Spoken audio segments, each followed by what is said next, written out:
Hoje nós temos aqui um convidado que é um socioambientalista, internacionalista, que tem muita coragem para lutar por aquilo que ele acredita. E bota coragem nisso. Eu estou falando de Tiago Ávila, brasiliense prestes a fazer 40 anos, formado em comunicação social, ativista por justiça climática e membro do comitê diretivo da Global Summit Flotilha. Tiago é filho de funcionários públicos de classe média em Brasília e é casado com uma psicóloga infantil que tem uma filha de 2 anos, a Tereza, que apesar de ser tão pequena, já recebeu até ameaças de morte. Tiago Ávila viaja pelo mundo para informar, educar e mobilizar pessoas contra a exploração, a opressão e a destruição da natureza, especialmente no sul global. Organizou missões de solidariedade a Cuba, a Venezuela, ao Líbano e outros países. Esteve em muitas missões para Gaza, inclusive a bordo do Medellín e da Global Summit Flotilha em 2025 e 2026. Foi sequestrado pelo regime sionista de Benjamin Netanyahu em outubro de 25 e colocado em confinamento solitário. Fez greve de fome, de sede, até ser deportado para o Brasil. Em 2026, foi sequestrado de novo, dessa vez mantido refém sob tortura por 10 dias, também a mando do governo sionista de Israel. Sem saber se voltaria para casa, escreveu uma longa carta para a filha, uma carta emocionante.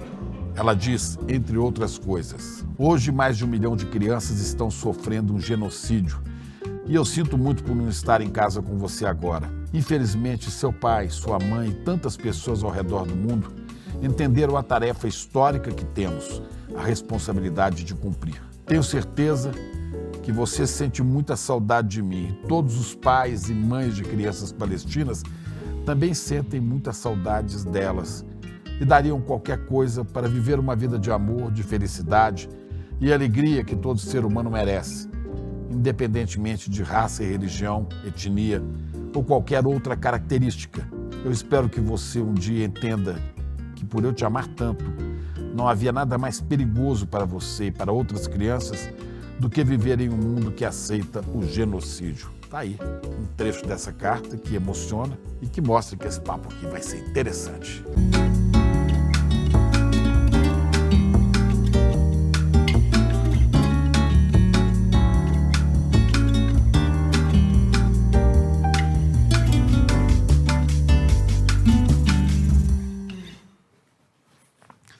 Prazer enorme ter você aqui, Tiago. Chico, meu irmão, prazer é todo meu. Estou muito feliz por estar aqui. Em relação à minha idade, podia ser meu filho. Eu tenho filha mais velha que você, né? Mas é um exemplo para nós a sua luta. Eu compreendo, sei que é.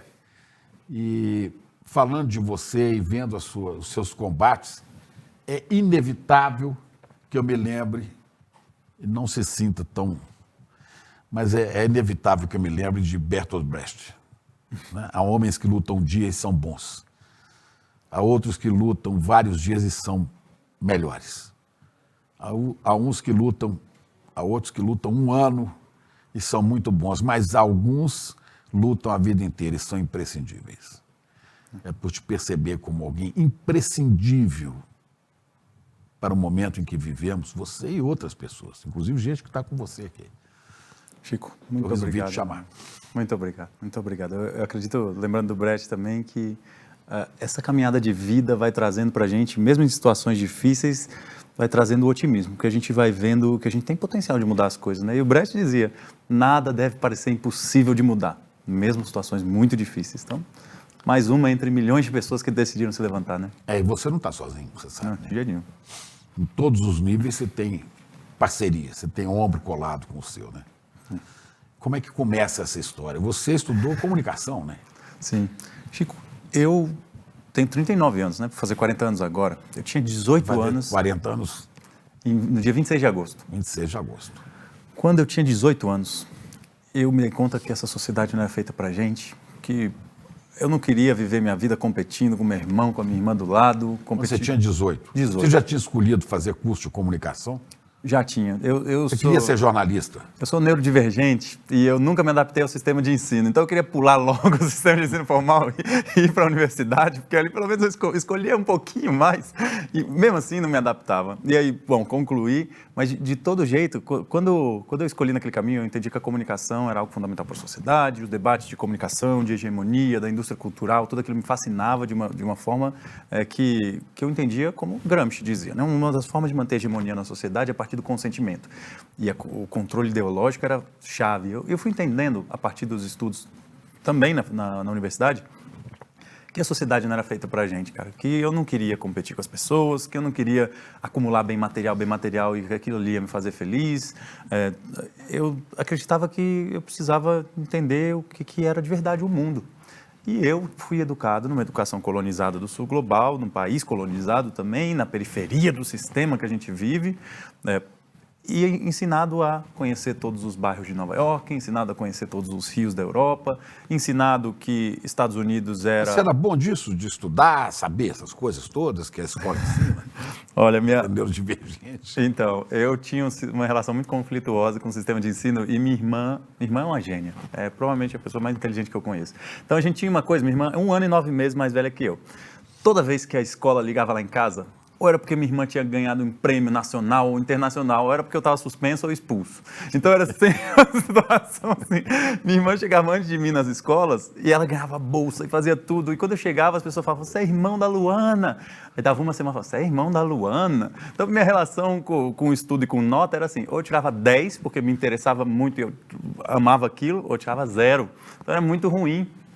A minha família passou todos os verões tendo que conciliar com aquela criança que tirava 0 em tantas matérias, ficava de recuperação de verão, e aí obviamente eu estudava, me virava e passava, né? Aí minha irmã falava, pô, Thiago, mas você é muito burro, como é que você não estuda o ano todo e pelo menos preserva o seu verão? Eu falei, pô, Luana, tu acabou de explicar, velho, vou estudar o ano todo, você pode estudar 3 semanas. E era desorganizado, né? Pelo que era desorganizado. De horários, de tudo.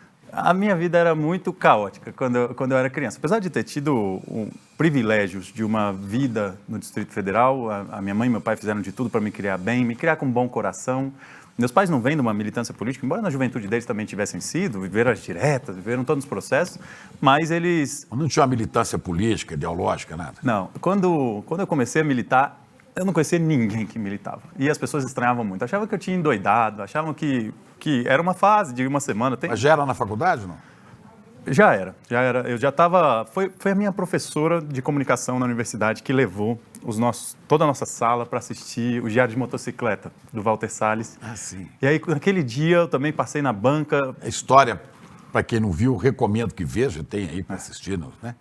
Diário de Motocicleta, a história do Che Guevara, que sai da Argentina, estudante de medicina, e vai até a América Central, vai até o México. É um filme maravilhoso. E tem uma hora no filme que o Che falava, porque eu estava conversando com uma família de mineradores, e eles falam, porque a gente está sendo perseguido porque a gente é comunista. E eu falo, caraca, isso passou do meu interesse completamente no ensino formal. E eu saí de lá, curioso sobre isso, comprei na banca de jornal o Manifesto Comunista, fui ler. Mas tinha Manifesto Comunista na banca de jornal? Na banca de jornal, aqueles totemzinhos que giravam. Que fica os livrinhos. A LPM Pocket, aquela editora, que é do Rio Grande do Sul. Né? Aí você resolveu ler o Manifesto? Resolvi ler o Manifesto. Pela primeira vez com interesse, que não era só para passar numa prova, que não era algo assim. E aí quando eu li aquilo, eu falei, cara, faz bem mais sentido do que o que eu estou sendo ensinado a fazer aqui, de competir com os irmãos, acumular bem material, de explorar os outros. Quero nada disso, ou de vender minha força de trabalho cada vez mais barato, não tinha nenhuma perspectiva de viver uma vida melhor do que os meus pais viveram, e eles não tinham perspectiva de viver melhor do que os pais dele viveram, a vida só vai ficando mais dura nesse sistema. E, bom, tem outro caminho, né? E aí mas mais do que essa questão ideológica, que eu entendi que eu precisava de formação, eu me envergonhei de não conhecer a Bolívia, não conhecer o Peru, não conhecer a Amazônia. Eu falei, eu tenho que resolver isso. Você tinha visto no filme. Eu falei, cara, Chico, não tem como, eu sou brasileiro, cara, não tem como eu conhecer tantos países do norte global e de nome, de conhecimentos, cultura, de conhecimentos gerais, e não conhecer os nossos vizinhos. Eu falei, vou conhecer. Peguei a mochila e fui. Sozinho? Sozinho. Chamei meus amigos, ninguém tinha nenhum interesse em fazer isso, eles queriam fazer as outras viagens. Então, tinha 18 anos, estava fazendo 19 anos. Quando eu cheguei, ia pela Bolívia, a gente pegava um trem que era chamado Trem da Morte. Quando a gente Que vai a Santa Cruz de la Sierra. Santa Cruz de la Sierra. E daí O trem que ia devagarzinho, cara. Se eu tivesse de bicicleta, eu chegava mais rápido que aquele trem. E aí, quando eu cheguei, passei de Santa Cruz para Cochabamba, de Cochabamba eu cheguei em El Alto e cheguei em La Paz. Quando eu estava chegando em La Paz com a mochila, janeiro de 2006, a cidade estava em festa, Chico. E aí eu fui perguntar para as pessoas, né? Vi uma senhora indígena, passando muito empolgada, assim. Eu perguntei, o que está acontecendo? Ela falou, nós vencemos. Eu falei, vencemos o quê? Ela falou, nós elegemos o primeiro presidente indígena depois de 500 anos da invasão europeia. Aí aquilo ali veio uma... Falou, invasão europeia? Que invasão, né? Exato. Descobrimento ou não? Invasão europeia. Tudo naquela conversa era estranho. Fora desse mundo para mim, assim. Aí eu falei, vou escutar o que é isso, vou comparecer a essa atividade. Era toma de posse do Evo Morales. Aí, o Evo vem de um processo, a Bolívia vivendo a crise do neoliberalismo, as veias abertas da América Latina, uma exploração tão grande, vive o processo de guerra da água nos anos 2000, depois a guerra do gás, 2003, 2005, começa um processo de ascenso de lutas e o movimento ao socialismo, o partido do Evo, elege o Evo pela primeira vez. E a posse você dele, não sabia disso, né? Menor ideia, não passou batido, eu não tinha ouvido nem a notícia, não sabia de nada disso. Quando eu cheguei lá, eu fui escutar o que esse irmão estava dizendo. E aí ele falou coisas, Chico, que mudaram minha vida. Assim. Ele falou, olha, nós temos que nos livrar da dominação colonial. Tanto a dominação material, de ficarem explorando o nosso continente, ele não chamava de recursos naturais, não. Falava bens comuns da natureza, né? Uma forma muito diferente que os povos indígenas têm da compreensão da terra também enquanto sujeito de direitos, né? Falou dos direitos da mãe natureza, falou de Pachamama, falou da luta anticolonial, falou dos males dessa submissão ao norte e falou uma expressão que mudou minha vida. Ele falou vivir bien, que ele é aimara, né, da etnia aimara indígena, e lá eles chamam essa expressão de suma camanha, que significa a vida em plenitude, a vida boa, a vida bela, que a partir da interpretação indígena, você obtém a partir do modo de vida em comunidade, você servindo a sua comunidade, aplicando bons valores, você tendo integrado com a natureza. Em harmonia com os seus irmãos, irmãs e com a natureza toda, né? Exato. Chico... Uma coisa meio Francisco de Assis. Pois é, tem muitas expressões diferentes. Em África, nos países de língua bantu, por exemplo, se chama de Ubuntu. E na Palestina, várias expressões do Sumud. Todo povo originário, de qualquer lugar do mundo, tem as suas formas ancestrais de conviver com aquele bioma, de conviver bem harmonicamente em sociedade.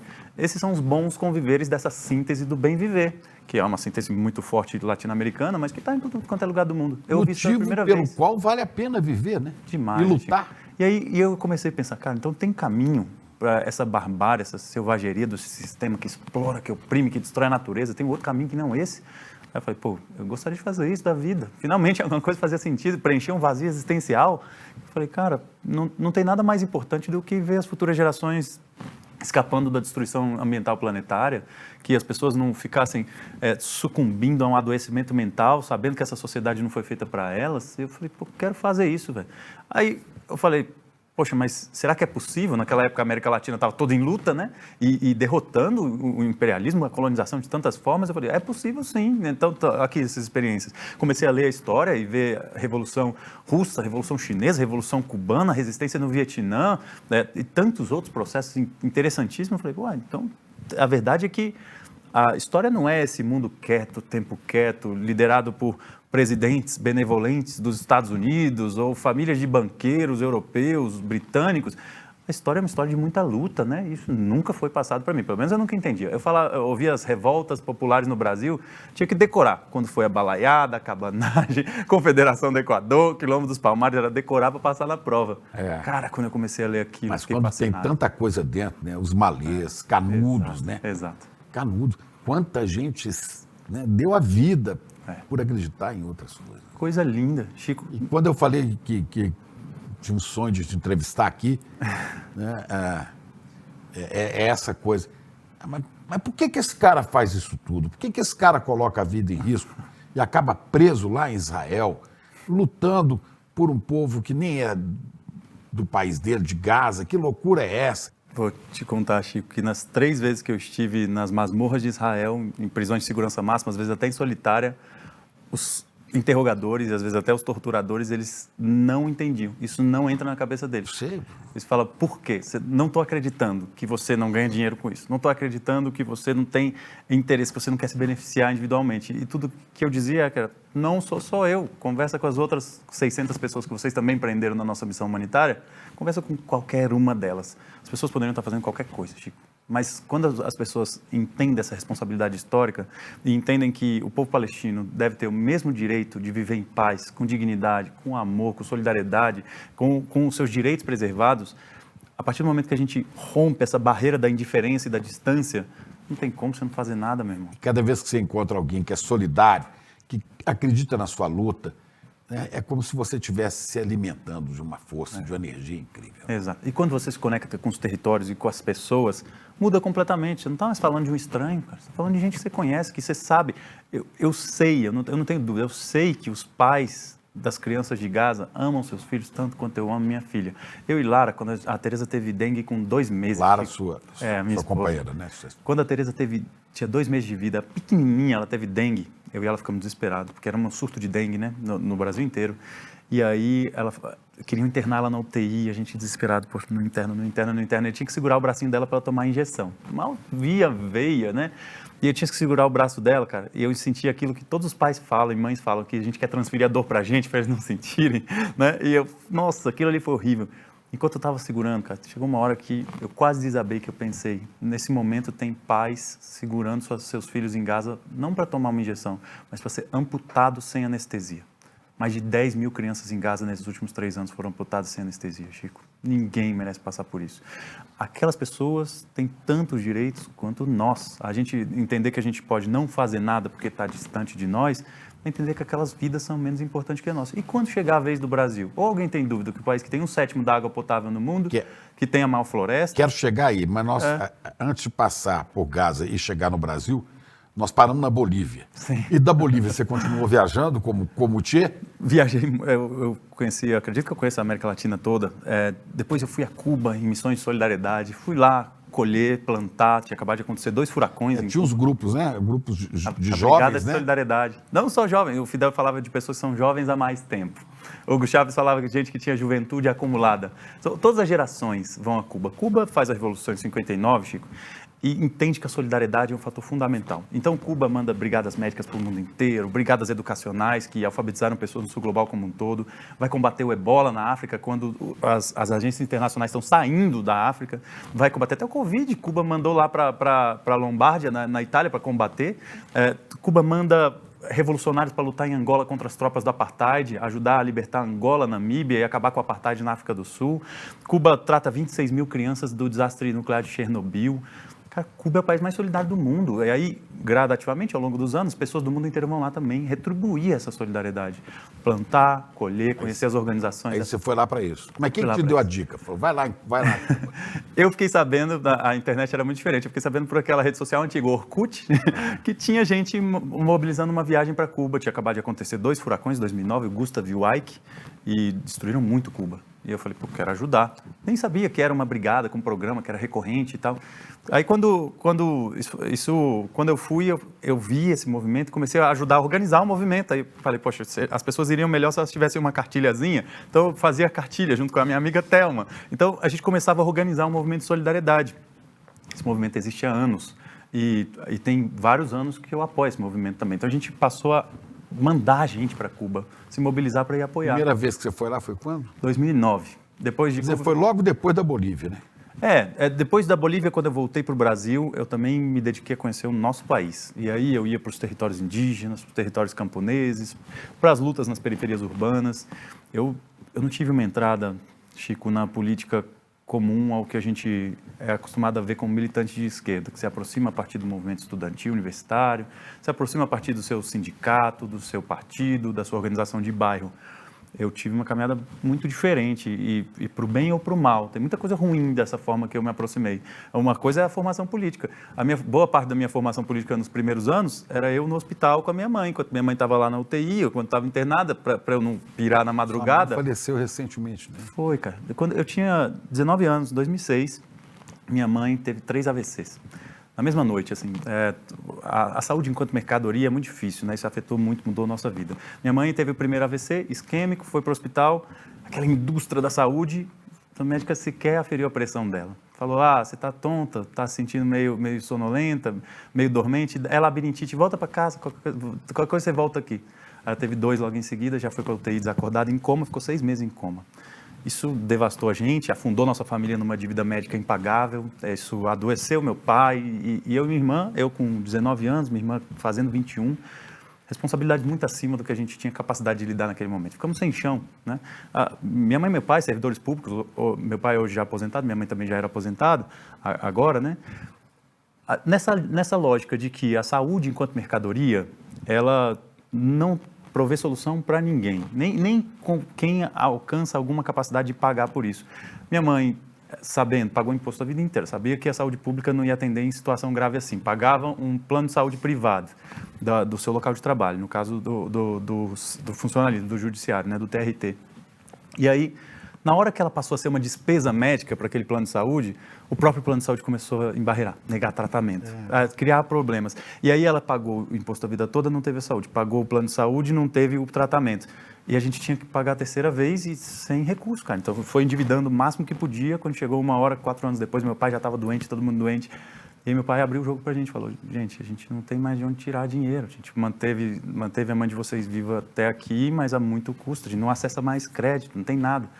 E aí eu e minha irmã, confrontado com isso também, meu pai adoecendo completamente, a gente assumiu.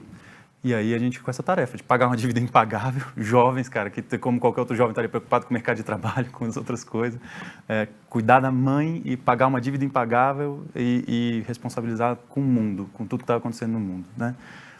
Foi responsabilidade muito acima do que eu acredito que pessoas nessa idade deveriam lidar, mas ainda assim pouco comparado ao que é o mundo de miséria e injustiça, sobretudo no sul global. E aí, a gente dando o nosso melhor nesse processo e sempre lidando com essa lógica da saúde mercantilizada, né? Sempre lidando com uma injustiça social muito grande. Então, no fim das contas, a gente foi buscando a melhor forma de se entender nesse mundo. Mas minha formação política se dava no hospital.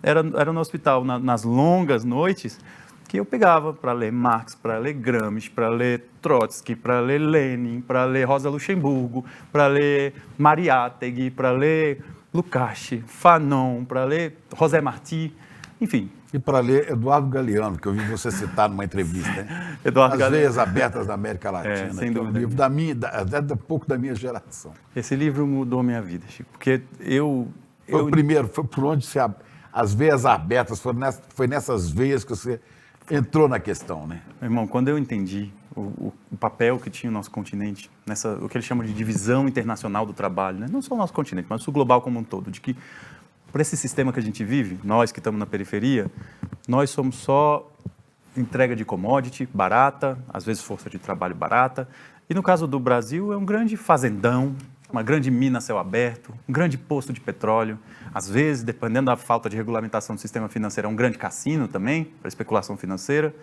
e é isso que a gente é. E eu sempre pensando, o Brasil é aquela potência, um gigante adormecido que um dia vai acordar, e nós não só vamos vencer na Copa, mas nós vamos vencer na vida. E, cara, quando eu fui entender o tanto que o Brasil é submetido a uma lógica dependente, colonial, por mais que não chame assim, e que a gente se sujeita a sempre ficar entregando o máximo das nossas riquezas, do nosso bioma, dos nossos nutrientes do nosso solo, da nossa água, em forma de commodity para o norte global, por quase nada, e que é concentrado na mão de tão poucos que causam tanto dano aqui, isso não é desenvolvimento, isso não é caminho para avanço social nenhum. Então, as Veias Abertas da América Latina me mostraram isso. Cara, eu sempre, ao longo da minha vida, eu dou esse livro de presente para todo mundo que está começando a militância. Eu lembro que tinha uma sessão lá que falava assim, o desenvolvimento é um mar com mais náufragos que navegantes. Porque todos os países que seguiram os ditames do Banco Mundial, ou do Fundo Monetário Internacional, da Casa Branca, de que para se desenvolver você tem que continuar sendo país exportador de commodity, tem que fazer suas ferrovias, tem que jogar dinheiro no agronegócio, tem que fazer grandes mineradoras, quem sabe se tem que arrochar os salários. Aí para isso precariza a vida do trabalhador. Ajuste fiscal. Mas se você fizer isso direitinho, quem sabe um dia você senta à mesa dos países desenvolvidos. Todos os países que seguiram essa lógica não alcançaram, porque não foi feita para alcançar. Essa é uma mentira colonial, que é imposta nesse sentido ideologicamente, a partir da mentira e manipulação, mas quem desobedece e não aceita é imposto a partir da coerção, é com golpe militar, com ingerência, com interferência em eleições. Isso é muito importante a gente dizer. E como é que você entra na questão de Gaza? Porque aí você vira notícia nacional aqui no Brasil. Você, com a questão palestina. Chico, eu acompanho a causa palestina há 21 anos, desde que eu entendi que eu precisava entender desse mundo e precisava agir sobre esse mundo, eu acompanho a situação palestina. Em 2005, eu acompanhava quando Ariel Sharon, naquela época o primeiro-ministro do Estado sionista de Israel, estava tirando as colônias israelenses de dentro de Gaza. Porque Gaza é território palestino, segundo o direito internacional. Gaza e a Cisjordânia são dois territórios palestinos.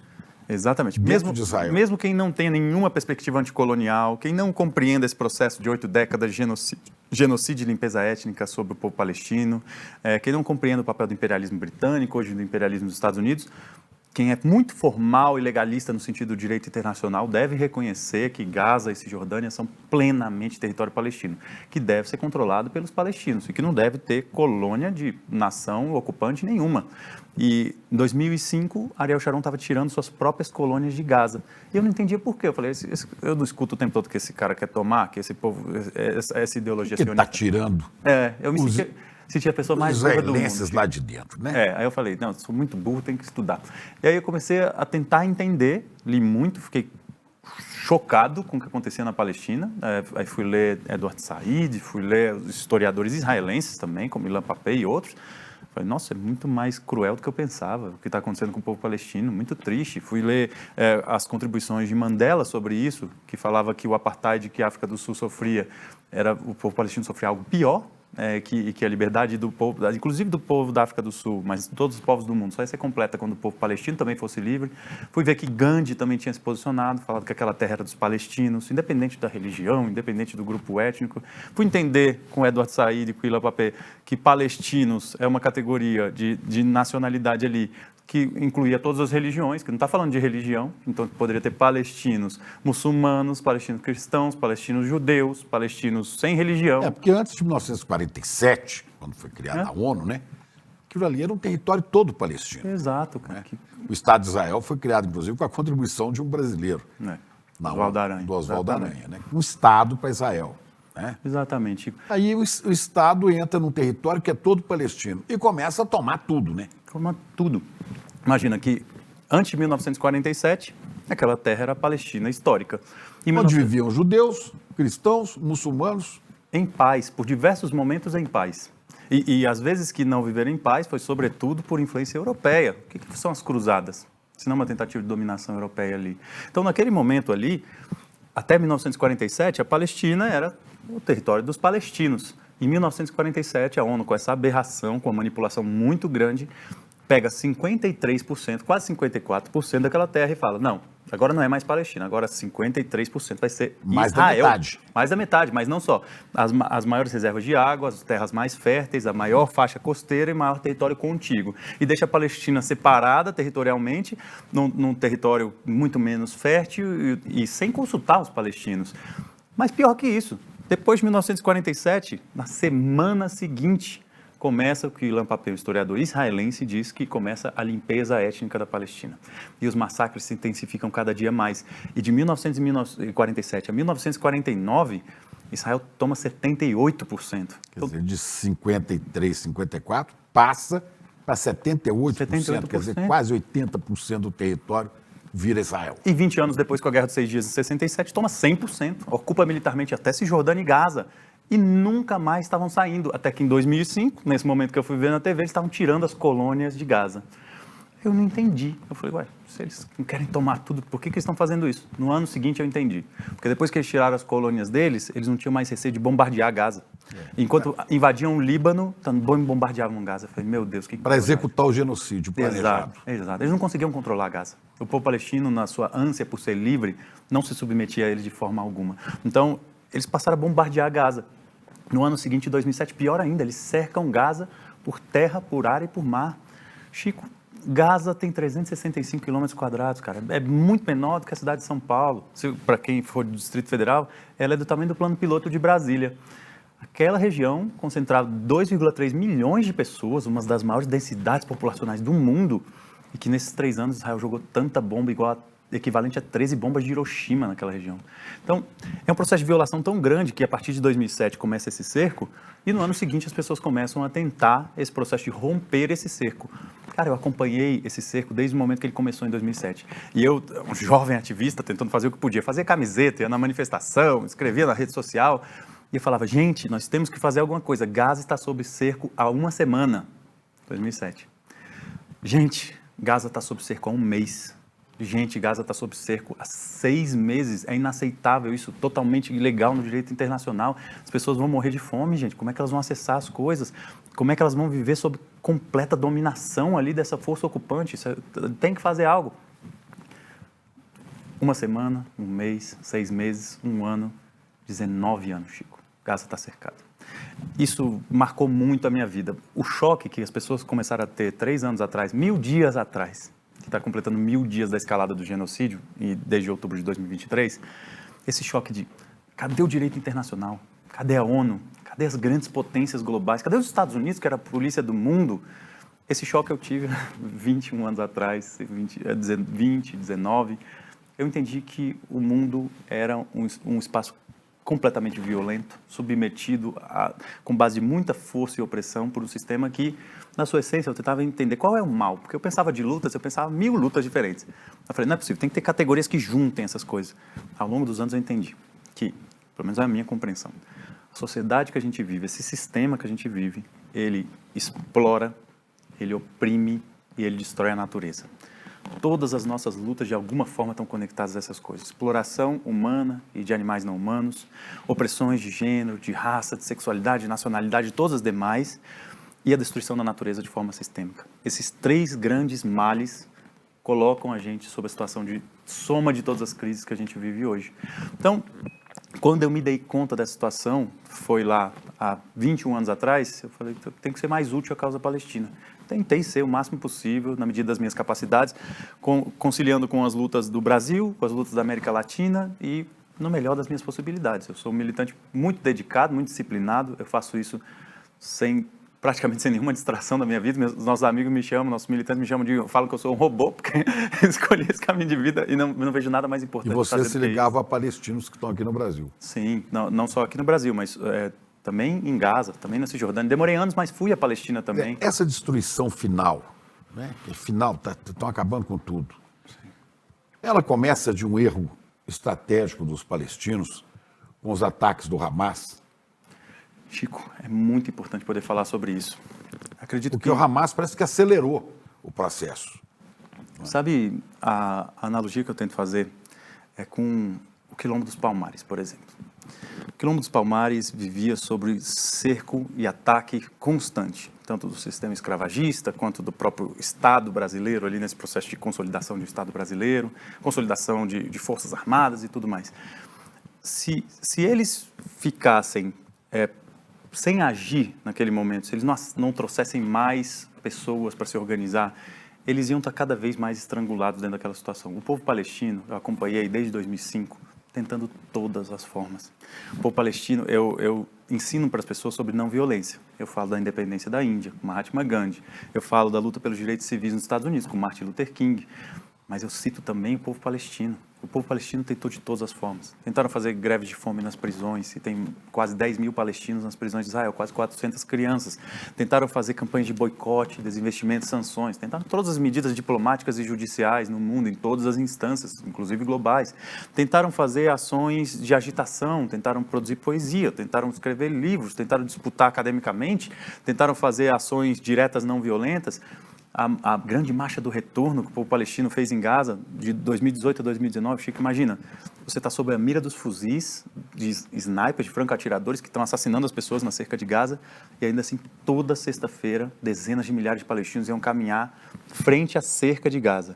E os soldados israelenses usam esse momento para testar seus novos tipos de rifles de precisão, suas novas bombas, suas novas tecnologias de gás lacrimogênio novas, assassinando aquelas pessoas, assassinando muitas crianças, as maiores crueldades. Mesmo sendo assassinado toda sexta-feira, às dezenas, o povo palestino continuava indo.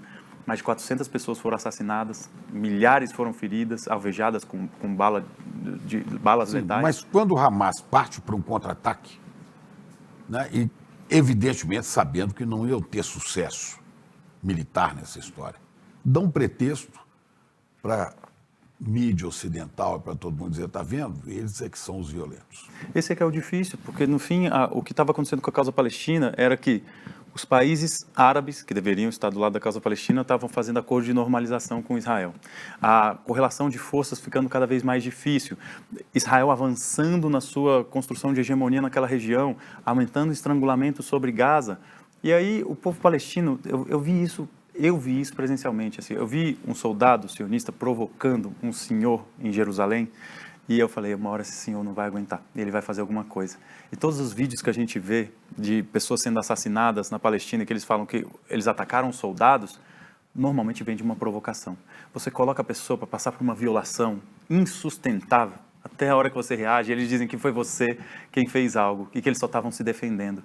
Ao longo dessas 8 décadas de genocídio e limpeza étnica que Israel comete contra o povo palestino, essa situação foi feita muitas vezes. Estrangular o povo a um nível tal que eles não têm alternativa se não fazer algo, e vão acertar e vão errar, e na luta anticolonial se erra muito em tática, se causa muitos problemas, mas sempre isso é usado como forma do opressor de acelerar o processo de colonização. Eles falavam, a gente vai cometer o genocídio para destruir o Hamas, mas, gente, o Hamas foi fundado em 1987, e antes? Por que o genocídio ainda acontecia? Aí falavam, não, mas é porque era a Organização pela Libertação da Palestina, Yasser Arafat, mas a OLP foi fundada em 1964, e antes? Quem que fazia? Antes eram todos os outros palestinos. Aí não, mas é porque eles não aceitaram a criação do Estado de Israel em 1948. E antes disso, de 1936 a 1939, segundo aquele livro muito bom da editora Tabla do Ghassan Kanafani, por exemplo, A Revolução Palestina, eles já estavam assassinando a população palestina, cometendo essa limpeza étnica. Então,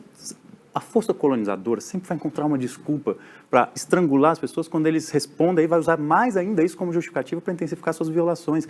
A resposta ao genocídio na luta anticolonial, quando a gente pega a independência da Argélia, quando a gente pega a resistência do Vietnã e tantas outras, ela nunca vai ser aquela resposta romântica. O mundo, infelizmente, não é assim.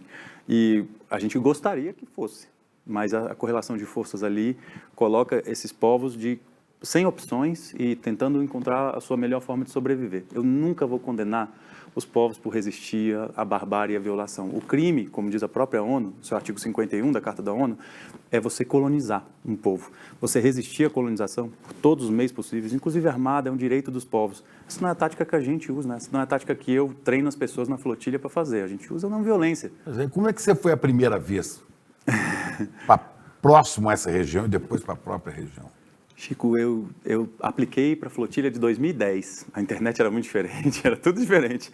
E eu aperreando eles lá, um jovenzinho, tentando, falando, gente, me aceitem nesse barco. Para quem não acompanha, a flotilha era uma maneira de chegar ao território de Gaza, palestino, pelo mar. Porque por terra não era possível. Romper o cerco por terra, ar e mar, e chegar e levar ajuda humanitária, prestar atendimento médico, denunciar as violações, fazer dossiê de violações, todo tipo de coisa. E mostrar a solidariedade. Falar para o povo palestino que eles não estão sozinhos, né? Você tentou isso em 2010. Você tentou entrar no grupo que ia. Mandei mensagem para o pessoal que ia sair lá de Istambul.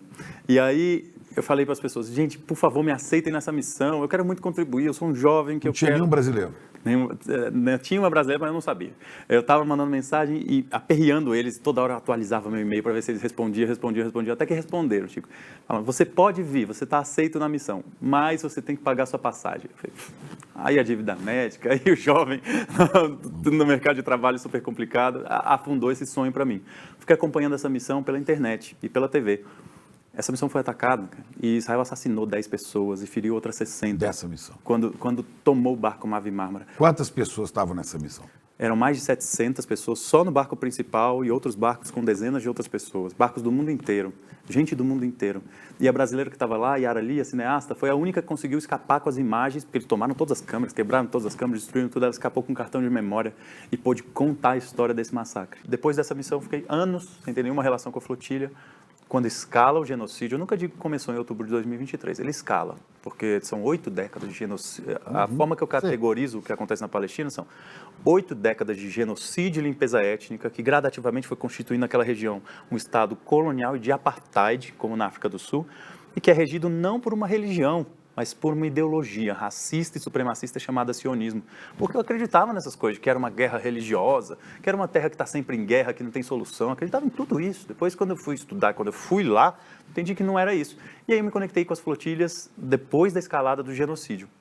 Estava se preparando uma missão que sairia de Istambul, 3 grandes barcos. Um barco que caberia quase 1.000 pessoas, um outro barco que caberia 160 pessoas e um barco de carga com 5.500 toneladas de alimentos e medicamentos, totalmente carregado. Para levar para lá. Para levar para lá. E aí me aceitaram nessa missão, me ofereci para organizar a flotilha no Brasil, na América Latina, que é um déficit organizativo que a gente tinha aqui. Aceitaram e estava lá. Israel aplicou um mecanismo de coerção de guerra burocrática que fez com que os países tirassem a bandeira do país que a gente estava indo, que era Guiné-Bissau, que era a bandeira do nosso barco. A agência seguradora, pressionada por eles, cancelou o seguro dos barcos, pressionou o governo turco, que ele não aceitou a gente sair sem o seguro e sem a bandeira, que eles tomariam também punições da Agência Marítima Internacional. E aí aquela missão foi derrotada, cara. Então a gente foi tentando com outras missões, eu me juntei a um outro barquinho que estava tentando sair da Noruega, foi pingando pela Europa, cruzando, entrou no mar Mediterrâneo, estava indo em direção a Gaza. Eu fui lá, porque eu tinha as maiores redes, né, desse nosso grupo, eu que tinha maior rede social. Isso é questão de segurança, cara, porque se as pessoas estão vendo, é menor a chance deles assassinarem, como no Mavi Marmara. Então o pessoal falava, vai lá, Tiago, por favor, vai lá que a gente precisa dar visibilidade para as coisas. Eu falei, tá bom, fui. A gente estava indo, quando a gente parou em Malta, como última parada antes de ir para Gaza, estávamos treinando nossos militantes, o barco teve um problema mecânico no motor, a gente teve que largar ele na Sicília. Era um barquinho pequeno chamado Handala. E aí eu fiquei muito frustrado, falei, pô, segunda missão que a gente está tentando e não consegue chegar. Era um barco pequeno, muito menos ajuda humanitária, mas o caráter simbólico de estar indo para Gaza, de tentar abrir um corredor humanitário, aí depois vem os outros barcos. Aí, Chico, eu fiquei tão frustrado com aquilo. Quando chegou ali agosto de 2024 e a segunda missão era derrotada, dessa vez não por guerra burocrática, por um problema mecânico, a gente suspeita de sabotagem, esse barco pegou fogo 2 vezes no motor, que é algo raro de acontecer, e não é a primeira sabotagem que eles fazem, já furaram casco, já jogaram corda na hélice, já tentaram infiltrar ácido no nosso tanque de água, então eles são terríveis. E aí fomos derrotados ali. Depois disso, a gente falou, nossa, vamos dar um jeito de conseguir essa missão. Aí, no outro ano, em 2025, em fevereiro, o nosso time da Turquia, que estava lá com aqueles barcos que estavam interditados, eles me chamam lá e falam, Tiago, vem para cá, que a gente tem uma coisa muito importante e não dá para conversar por telefone. Aí, quando eu chego lá, eles falam, a gente vai conseguir libertar o barco menor, que é menor entre os 3, mas é maior do que qualquer outro barco que eu já tinha entrado na vida. Cabiam 164 pessoas, barco da consciência, o Conscience. Eles falaram, a gente consegue sair, só que a gente precisa ter um plano do que fazer depois. Então, a gente juntou na direção internacional da flotilha e pensou um plano. Eu falei, gente, dessa vez a gente não pode ser tão público como a gente foi antes. Vamos fazer tudo publicamente pela proteção, porque tem que ser protegido, mas não vamos contar para eles antes. Não vamos agendar antes, falar o lançamento quando é antes. Vamos falar quando a gente estiver no mar, que a gente não vai mais sofrer essa derrota burocrática. Todo mundo topou, aí eu fui com essa tarefa de encontrar um país, um porto, movimentos sociais, um agente marítimo, advogado de direito marítimo, em algum país do Mediterrâneo para a gente poder fazer essa missão. Encontrei em Malta as melhores condições entre essas, né? E aí a gente tomou a decisão, vamos treinar as pessoas em Malta, mas não vamos nem botar o nosso barco em Malta, vamos levar ele para Tunísia, ali pertinho, quando tiver todo mundo treinado, pronto, o barco vem, nem entra em Malta para não parar no porto, para não precisar de autorização de nada. Vai da Tunísia direto. A gente vem em águas internacionais, entra nesse barco e vai. E aí foi isso. Quando vocês saíram da Tunísia? Eu estava treinando as pessoas em Malta, inclusive foi quando a Greta chegou pela primeira vez nas nossas missões. Então, primeira vez que vocês encontraram a Greta Thunberg, que já era um sucesso na luta ecológica. Exatamente. Não na luta Palestina. Palestina, né? Mas ela trazia toda a bagagem de militância, toda a extrema coragem. Chico, as pessoas têm uma visão muito diferente de pessoas a partir de rede social. A Greta é uma dessas pessoas que eu tenho a alegria de dizer que ela é muito melhor na vida real do que ela é na vida pública, assim. É uma pessoa É uma fantástica. mocinha de 23 anos, mas já tem o quê? Tem 10 anos que ela está lutando. Né? Extremamente experiente, extremamente corajosa, super disciplinada, cara, dedicada. Aqui? Aí ela. Isso daí nós estávamos no barco indo para Gaza, no barco Medlin. Quando a gente treinou todo mundo, o barco estava vindo da Tunísia, e aí Israel descobriu que aquele barco estava vindo, quando já estava no mar. E aí, quando estava para sair para o mar, o barco saiu mesmo assim, e a gente tentou sair, o governo de Malta tentou impedir, mas 6 horas antes da gente subir no barco, Israel bombardeou esse barco. Jogou primeiro um drone com explosivo de alta potência, que destruiu a parte da frente do barco. Não tinha ninguém no barco. Tinham 18 pessoas, foi um milagre. Era um barco grande, cabiam 164, então só estava a tripulação. E aí, quando veio o primeiro drone e jogou a bomba, criou um buraco no deck, a segunda bomba foi dentro desse buraco. E aí destruiu todo o sistema elétrico lá. Foi um milagre não ter morrido ninguém. Conseguiram apagar o fogo, e aí nós já não queríamos mais embarcar no barco para ir para Gaza, porque o barco estava inutilizado, mas a gente queria resgatar os nossos participantes, os nossos companheiros ali. E a Marinha de Malta, a Guarda Costeira de Malta, tentava impedir a gente de resgatar as pessoas. A gente falou, gente, vocês não estão entendendo que esse barco foi atacado por Israel no que são águas internacionais, mas na área econômica exclusiva de Malta, portanto, território europeu. Por que vocês não estão condenando Israel por bombardear alguma coisa aqui? Vocês autorizaram eles a fazer esse ataque? A Comissão Europeia autorizou Israel a atacar barcos civis humanitários na Europa? E ao invés de eles estarem condenando Israel, eles estavam criminalizando a gente. Então, aquilo ali deixou um desgosto. Terceira missão derrotada, né, Chico? Quando aconteceu aquilo, eu falei, meu Deus. E aí a gente tinha arrumado um barquinho pequeno, lá da Croácia, que a gente nem falava o nome. Ele tinha um nome lá, mas a gente falou, vamos chamar de Medlin, em homenagem à única pescadora mulher de Gaza em 2014. Vamos chamar assim, só para não falar o nome em nenhum aparelho eletrônico, nada. Então a gente chamava o Medlin, o Medlin, o Medlin. E aí esse barco estava lá na Croácia e aí ativistas voluntários nossos foram trazendo eles para perto da gente, perto de Malta, perto da Sicília. E quando estava chegando, quando o Conchas foi bombardeado, esse barco estava chegando. E aí eu, Greta e a nossa direção internacional, a gente falou, gente, a gente não tem mais os barcos grandes, relevantes. Então, a gente tinha o Handala, que é pequenininho também, cabia 21 pessoas, quebrado, na Itália. A gente tinha um bombardeado, os outros 2 ainda estavam lá na Turquia sem poder ser utilizado para isso, não era nosso. A gente só tinha esse barquinho, cabia 12 pessoas, Chico. Aí eu e Greta falando, falei, gente, se a gente vai, Greta, essa missão vai ser muito difícil. E nós vamos sofrer muito ataque, vai ser uma missão de altíssimo risco, mas pode fazer diferença. Ela falou, vamos. E a gente fez o debate na direção internacional, inclusive foi um debate bastante controverso. Foi uma votação muito apertada sobre a gente ir ou não ir para lá. E quando votou que ia, a gente falou, então agora vamos dar todo o nosso gás para aumentar a chance da gente voltar com vida, a chance disso ser significativo para o povo palestino. A gente trabalhou muito. E a gente saiu naquele barquinho de 12 pessoas. 8 dias depois, nós fomos sequestrados por Israel, antes da gente chegar em Gaza. Nos levaram para uma prisão. Eles chegaram de helicóptero e de barcos, né? De barcos, dessa vez. Dessa vez não tinha helicóptero, tinham drones e barcos. Mas esses foram presos? Fomos presos, cara. Fomos levados para uma prisão. Eu fui levado para a solitária. A gente passou 4 dias lá, desses 4 dias, 2 dias eu fiquei em solitária, em regime de solitária. Por quê? Porque eu era o organizador da missão e porque eu estava em greve de fome e sede. E eles não aceitam isso. Aí depois fomos deportados para o nosso país de origem, mas... Mas vocês foram torturados também? Você também foi? Nessa vez eu não chamo de tortura. Eu trato como maus tratos, violações de direito internacional, foram diversas. Mas eu não diria que nessa primeira vez a gente foi torturado. Pelo menos não gosto de tratar assim. Muita gente diz, advogados, nosso departamento jurídico fala, se você não disser, você está menosprezando o que você passou, que não foi pouca coisa. A nossa hipótese, quando a gente aceitou ir nesse barquinho, quando o Greta aceitou também esse risco imenso, todos os nossos militantes, foi que se a gente consegue ter uma primeira missão para as pessoas verem que civis estão fazendo o que países deveriam estar fazendo, o que a ONU deveria estar fazendo, isso pode alterar a correlação de forças no movimento de solidariedade, isso pode pressionar Trump e Netanyahu, expor mais a violação deles E aconteceu exatamente isso, cara. De novo botou 1 milhão de pessoas em Londres. De novo, nos países do sul global, tantas marchas grandes. No Brasil, a gente fez a maior manifestação da história da solidariedade com a Palestina aqui em São Paulo. Então, esse processo alcançou o resultado que a gente gostaria no sentido da mobilização e da consciência. O planeta de 8 bilhões de pessoas, a gente alcançou 2 bilhões de pessoas nas nossas redes somadas. Isso é muito, cara. Tem eventos históricos do mundo, da história da humanidade, que 2 bilhões de pessoas não conhecem. Então, isso foi muito relevante para nós. E aí, a gente entendia que a gente tinha a responsabilidade de avançar mais ainda. E aí, depois disso, a gente passou a organizar uma outra missão. O barco que estava quebrado lá, o Handala, foi consertado e foram 21 pessoas tentando ir. Aí, minha esposa Lara, a gente foi lá treinar os militantes. Aqui, né? Exatamente. A gente estava em Cuba aí. Aí, quando a gente manda a missão do Handala, o Handala também foi interceptado com 21 pessoas, eu estava na coordenação, mas eu não estava nesse barco, eu estava preparando junto com outros ativistas a próxima missão, que era a Flotilha Global Sumud. Aí saímos, quando a gente saiu, eu falei, não acredito, cara, que a gente conseguiu finalmente vencer essa barreira de não conseguir nem sair do porto, ser bombardeado logo ali. Mas aí o que aconteceu? Veio uma tempestade. Tempestade na primeira noite, velho. 30% dos nossos barcos quebram. 7% abandonaram a missão definitivamente. E aí, quando a gente chega na Tunísia, Israel ataca a nossa missão com um drone incendiário no nosso barco-mãe. E a gente tinha que tomar uma decisão muito dura. Cara, eles já atacaram. A gente ainda está na Tunísia. Vamos ou não vamos?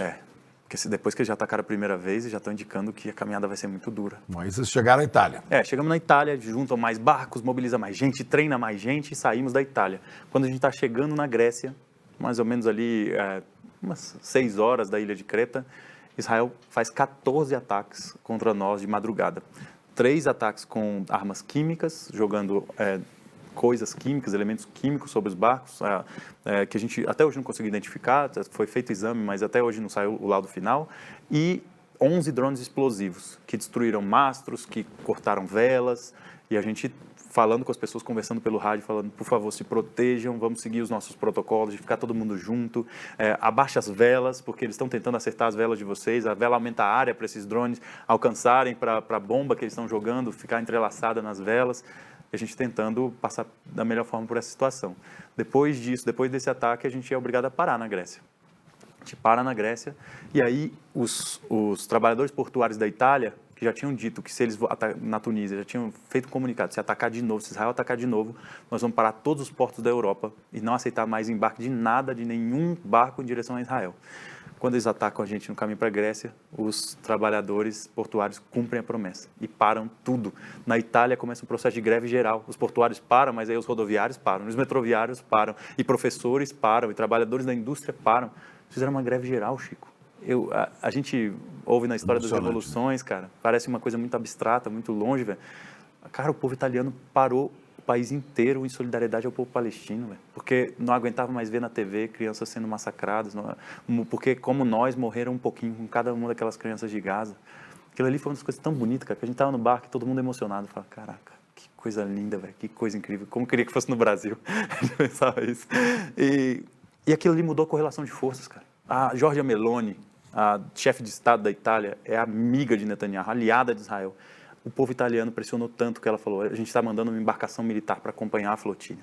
E aí o governo da Espanha, que não queria ficar para trás, que não é aliado de Israel, mas que tem uma ideia de senso político, falou, nós também estamos mandando para proteger os cidadãos espanhóis que estão aqui. E aí o governo turco falou, a gente está mandando uma sequência de drones de alta capacidade para monitorar a situação, para denunciar, para servir de subsídio. Temos embarcações próximas também que podem prestar socorro. E aí era totalmente diferente de 1 ano atrás, 6 meses atrás.